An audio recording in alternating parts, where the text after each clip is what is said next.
Bienvenue à cette méditation du 18 novembre. Je voudrais lire dans Proverbe 16, verset 2. Toutes les voies de l'homme sont pures à ses yeux, mais celui qui pèse les esprits, c'est l'Éternel. Salomon nous a aussi donné beaucoup plus tard dans son livre un texte qui est très proche de celui-ci. C'est Proverbe 21, verset 2. Toutes les voies de l'homme sont droites à ses yeux, mais celui qui pèse les cœurs, c'est l'Éternel. Donc toutes les voies de l'homme sont pures, toutes les voies de l'homme sont droites, mais celui qui pèse les esprits, c'est le Seigneur, et celui qui pèse les cœurs, c'est le Seigneur.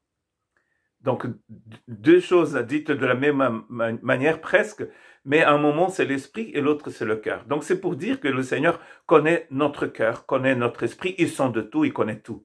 Donc nous ne pouvons pas tricher avec Dieu. Il a une parabole très intéressante dans le livre de Luc où Jésus va nous expliquer cela. Luc chapitre 18, versets 8 à 14. Je vous le dis, il leur fera promptement justice. Mais quand le Fils de l'homme viendra, trouvera-t-il foi sur la terre? Il dit encore cette parabole en vue de certaines personnes se persuadant qu'elles étaient justes et ne faisaient aucun cas des autres. Deux hommes montèrent au temple pour prier. L'un était pharisien et l'autre était publicain. Le pharisien, debout, priait ainsi en lui-même. « Ô Dieu, je te rends grâce de ce que je ne suis pas comme le reste des hommes, qui sont ravisseurs, injustes, adultères, ou même comme ce publicain. Je jeûne 2 fois par semaine.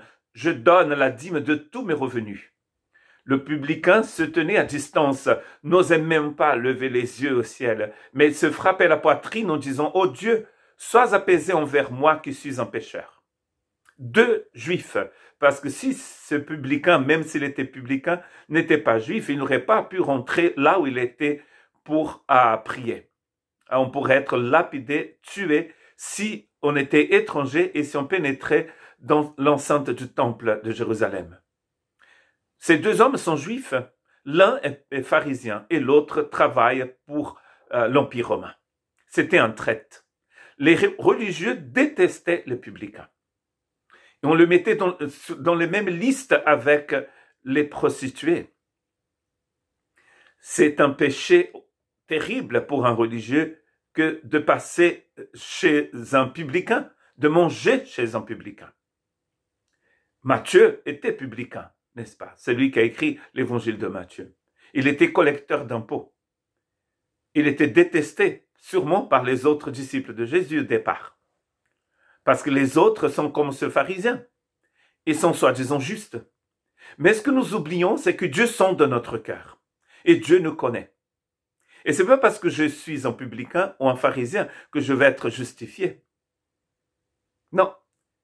La seule façon d'être justifié, nous disent les Écritures, c'est par le sacrifice de Jésus.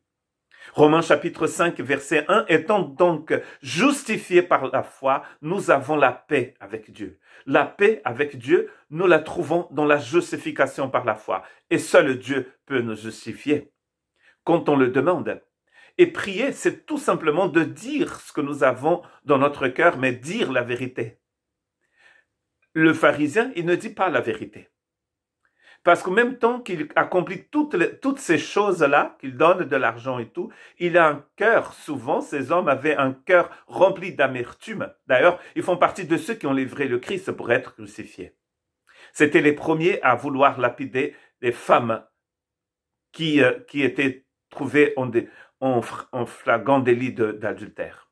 D'ailleurs, on ne voit pas qu'il lapidait les hommes, il lapidait que les femmes. Cet homme est religieux, mais son cœur est rempli d'amertume. Quand il dit qu'ils n'étaient pas comme des ravisseurs, ils sont eux-mêmes des ravisseurs. Ils sont eux-mêmes injustes et peut-être même adultères. Mais en apparence, ils sont très bien. Lequel des deux va être justifié? Jésus nous dit dans le verset 14, je vous le dis, celui-ci, donc le publicain, descendit dans sa maison justifié plutôt que l'autre, car quiconque s'élève sera abaissé, et celui qui s'abaisse sera élevé. Donc la seule façon d'être élevé, c'est de s'humilier devant celui qui vit pour les siècles des siècles, celui qui est vraiment puissant et qui connaît notre cœur. Que Dieu vous bénisse.